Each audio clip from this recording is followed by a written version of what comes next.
We came here last year in April and there was nothing here. We fought our way through the trees and then we found this water here, and we understood that the beavers have been very active and made a dam just a little ways down the stream here. Before it was just a small stream like this, and now we have almost a small lake here, which means we have a whole new ecosystem happening. And when we saw that, we were very excited, and that's when we decided to buy this property. But it also means that the beavers have selected big trees that will die because they're drowning in this water. And so we spent maybe a month cutting down some of these trees. You see the stumps, and we're to our workshop. And that's build this place.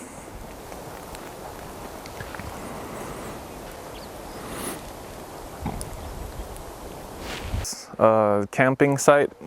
This is like a little guest teepee, and then we have some camping spots down this way. When we have courses and events, we have lots of people staying in their own tents here. We also have archery, bow and arrow for practicing shooting. We can't always work, you have to have some fun.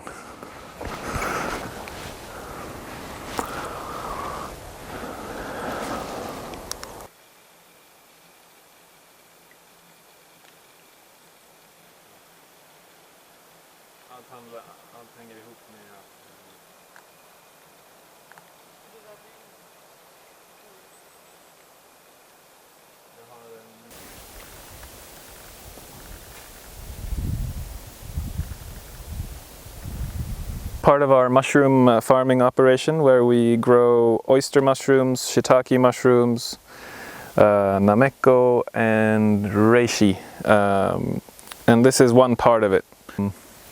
We're not 100% self-sustainable, but we will survive almost anything in this place now with the food that we grow ourselves. And this is one way of putting in a small amount of effort and then getting food for maybe 5-6 years. So we drill holes in the logs, and then we put in some mycelium in the holes, cover it with beeswax, and then we just wait. And this is another way of turning a forest into a product without having to clear cut a whole forest, for example. You can just select a few trees and get a high value for one tree instead of getting a low value for many trees.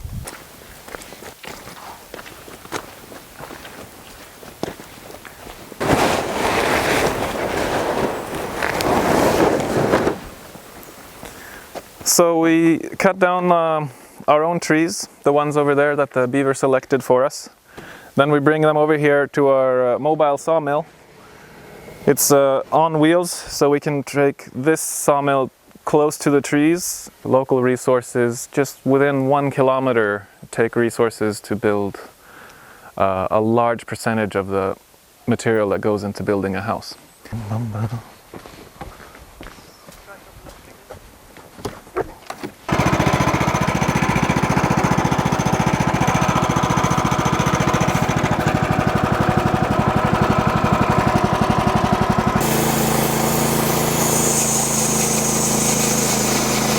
About half of the people who go these workshops end up building something themselves, which is really fun to see. Efficient process for when we're building with lots of people to keep track of the build. She found a used window on the second-hand market and fixed it herself. And just a window like this with natural boards can become almost a piece of art in itself.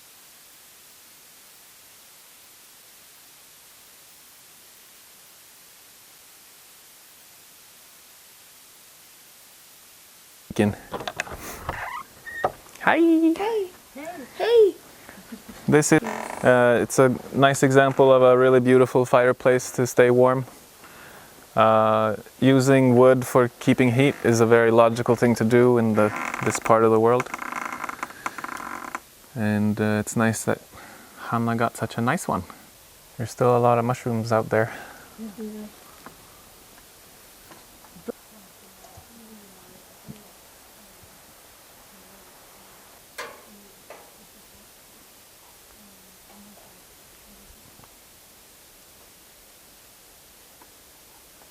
I will build some kind of door here that goes like this because I don't want to see so messy.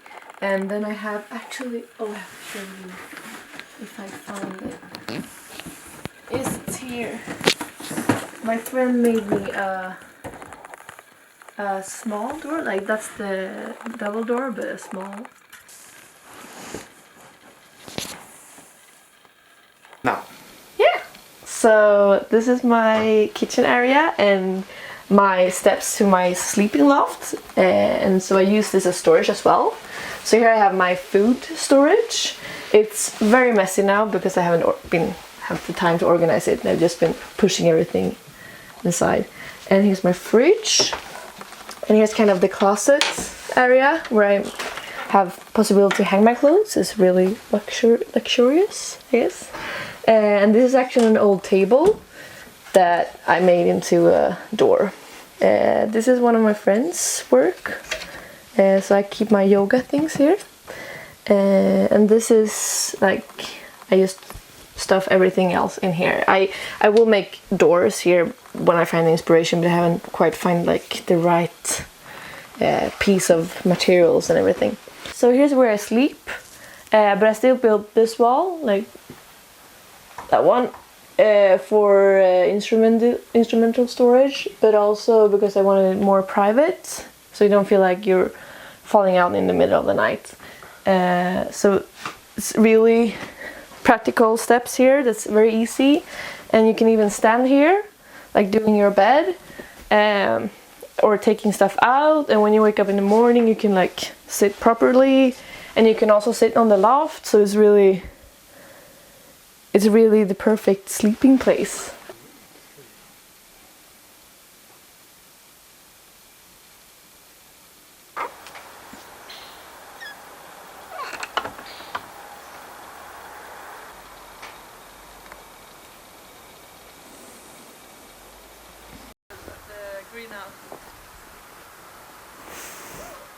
When we don't need it, we combine it and let it compost. And the cycle just starts over again.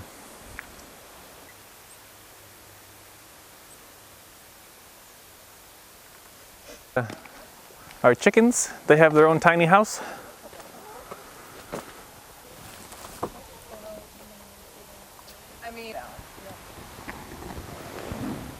Oh look, we got an egg. One egg.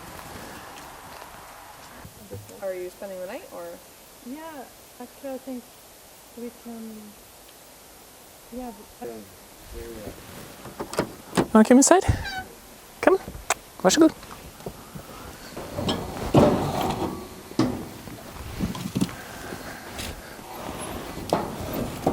But then in the spring it becomes full of plants again. Personally, I gotta say that it's been constant high pressure of interested people, probably only increasing in all age categories. But mostly the young people are the ones who can find the time and want to travel and experience new things. 18 to 25, that's pretty good. Sometimes you get someone who's a little older, but not so often. So it's more like youngsters. Yeah, people starting out in life and learning what they want to do. I mean, a lot of people also are, changing their life style at 30 or 35 or even 40, but some don't people, get as many people like that.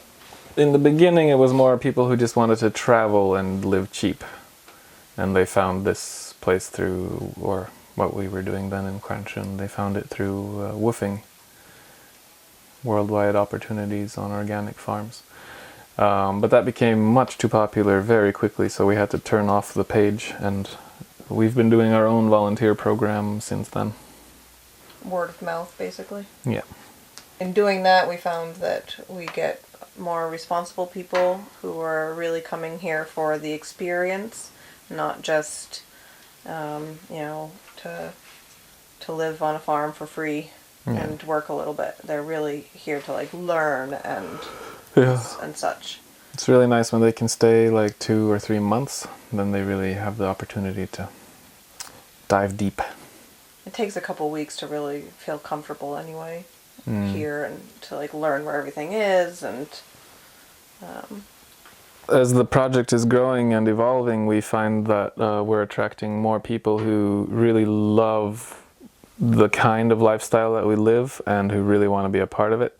And that automatically means that we get people who fit better and become friends, and maybe they even become employees and start working for us, and maybe they someday start their own little projects and it starts spreading in a very serious professional way.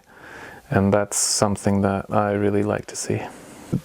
It's a very natural, organic way to meet and experience life together around a set of values that we all share. And then from there it grows and becomes life lessons that can then become businesses that can then spread to different places. And that way the community is not just centralized in one space, but it's an incubator where people find themselves and then move on and do their own projects. When we started the project about 8 years ago, we were invited quickly to Stjärnsjön, that place which was where we lived the last 6 years or so before we came here. And in that, it's the same municipality as here, where we started applying for funding from the European Union, which 30% of the funding, I think it was, comes from the municipality. So we've had a lot of financial support from the municipality over the years. We've also invited all of the politicians working in the area to come and see what we're doing, explain, have tours with them, and present our concept. And what we've seen is that they usually get very excited, they get inspired, and then they step back and just leave us alone. It's not like, it's something that's so new and different that there's not really many ways they can support us besides finding ways to give us money, really.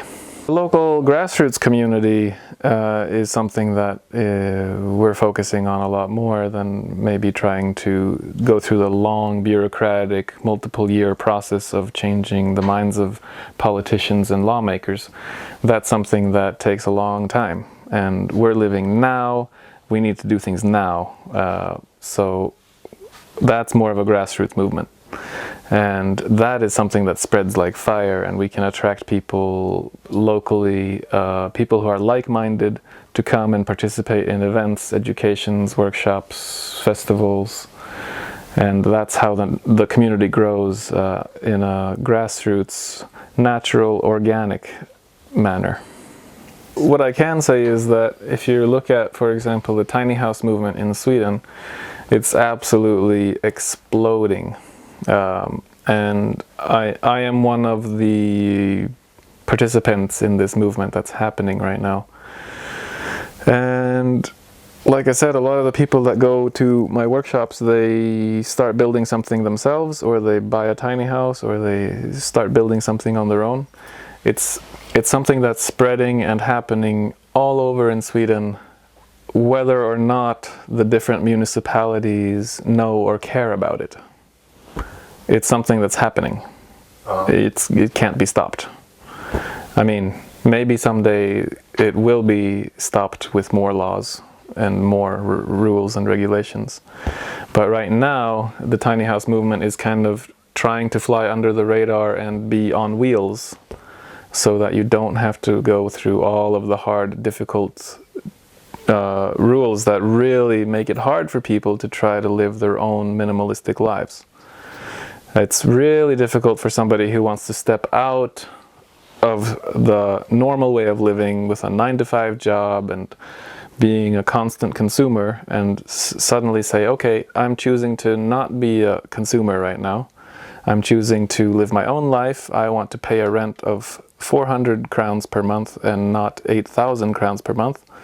I want to grow my own food. I want to live life the way I want to live my life. you kind of automatically end up outside of all the normal rules for people living normal lives. And that has to happen. It has to be part of the grassroots movement to come to the next step, where maybe we can see tiny house communities growing and being supported and even promoted by the local municipalities and the local governments around Sweden. You already see signs of this happening. I mean, there's ideas coming up. There's Tiny House Expo in Stockholm. There's a group in Rättvik that will be building 50 tiny houses next year with the support of Rättvik kommun. That's the biggest project of this kind I've seen anywhere in the Nordic countries. And I hear about these little villages. Uddebo has support from their local community or municipality to build tiny houses on an old soccer field, on an old football field. So it is happening. There's small steps taking place all the time, and the tiny house movement is growing and becoming more and more serious as it evolves from being a baby to a child to a teenager to something maybe more grown up over time.